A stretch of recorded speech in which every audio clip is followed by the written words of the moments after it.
Halo teman-teman, bertemu lagi dengan saya Dea Trigintiani dengan NIM 50212. Di video kali ini saya akan membahas tentang standar proses kurikulum 2013, kurikulum darurat, dan kurikulum paradigma baru. Tonton sampai habis ya. Yang pertama, kita akan membahas standar proses pada kurikulum 2013 dan kurikulum darurat.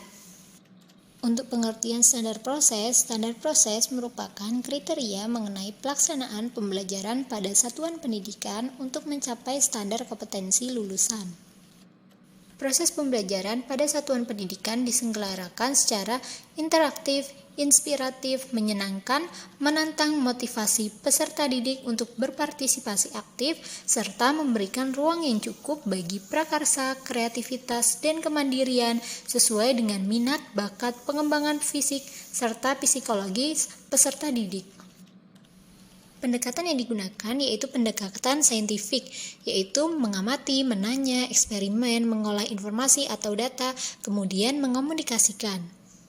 Standar proses ini memiliki tujuan yaitu pertama, memudahkan guru dalam membuat perencanaan di sekolah, baik perencanaan semester ataupun tahunan. Yang kedua, memudahkan kepala sekolah untuk memantau keberhasilan proses pembelajaran di sekolah. Yang ketiga, mengarahkan proses belajar peserta didik agar mengacu pada tujuan akhir yang hendak dicapai yaitu standar kompetensi lulusan.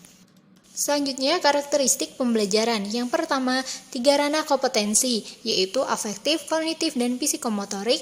Yang kedua, tematik atau tematik suatu mata pelajaran. Yang ketiga, tematik integratif atau tematik antar mata pelajaran. Yang keempat, discovery inquiry learning atau penyikapan atau penelitian. Yang keempat, project based learning atau menghasilkan karya berbasis masalah. Selanjutnya, komponen standar proses. Yang pertama, perencanaan pembelajaran. Pada tahap ini dibutuhkan beberapa komponen penting yaitu silabus, RPP, KI, KD, materi pembelajaran, indikator pencapaian kompetensi, penilaian, alokasi waktu, dan sumber belajar yang digunakan. Komponen yang kedua yaitu pelaksanaan proses pembelajaran yang meliputi kedua belah pihak yaitu guru dan peserta didik.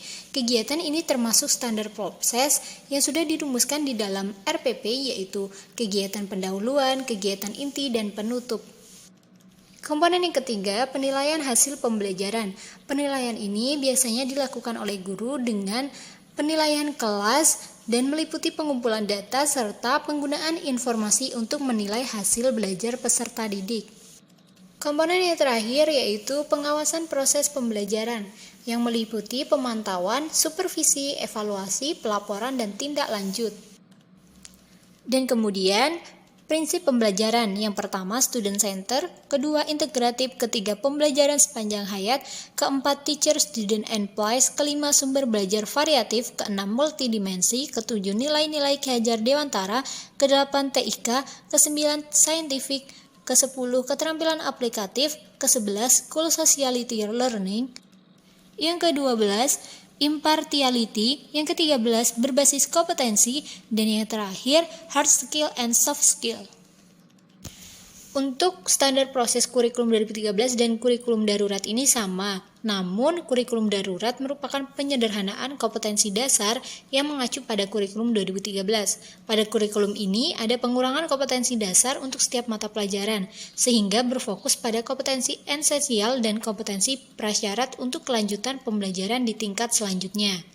Pembahasan yang kedua yaitu standar proses kurikulum paradigma baru. Pada kurikulum ini, pembelajaran berpusat pada peserta didik.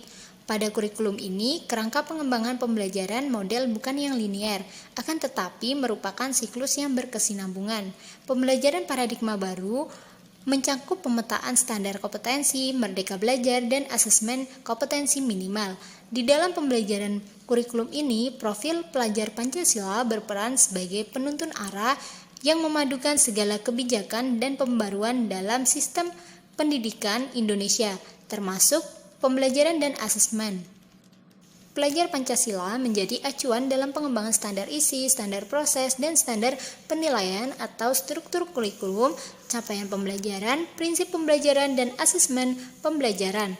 Kompetensi dan karakter yang tertuang dalam 6 dimensi berfungsi sebagai penuntun arah yang memadukan segala kebijakan dan pembaruan dalam sistem pendidikan Indonesia, termasuk pembelajaran dan asesmen. Pada setiap dimensi memiliki beberapa elemen. Nah, itu tadi pembahasan kita pada hari ini tentang standar proses kurikulum 2013, kurikulum darurat, dan kurikulum paradigma baru. Terima kasih bagi kalian yang sudah menonton, semoga video ini bermanfaat. Dah.